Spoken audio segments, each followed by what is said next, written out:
ఈశ్వర, ఇంత గొప్ప జ్యోతి లోపల వెలుగుతూ ఇంత గొప్ప అధికారం ఈ శరీరం పొంది ఉంటే నేను విపరీతమైన భ్రాంతితో కొడుకని, కోడలని, కూతురని, అల్లుడని, బంధువులని వాళ్ళ యందు మమకారం పెట్టు కూర్చున్నాను.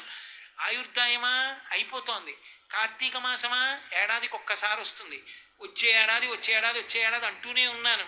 ఎప్పటికి నేను ఈ శరీరంతో చేసేది సత్కార్యం? కాబట్టి కాలం అయిపోతోంది. ఆయుర్నశ్యతి పశ్యతాం ప్రతిదినం యాతిక్షయం యవ్వనం ప్రత్యాయం తిగతాః పునర్న దివసాః కాలో జగద్భక్షకః లక్ష్మీస్తోయ తరంగ భంగ చపలా విద్యుచ్చలం జీవితం తస్మాన్ మాం శరణాగతిం కరుణయ తం రక్షాధునా అంటారు శంకర భగవత్పాదులు. సూర్యోదయ సూర్యాస్తమయాల్లో, చంద్రాస్తమయాల్లో పరమేశ్వరుడు ఆయుర్దాయాలు గ్రసించేస్తున్నాడు. అయిపోతోంది కాలం. కాబట్టి ఇప్పటికైనా నాకు ఒక్క అనుగ్రహాన్ని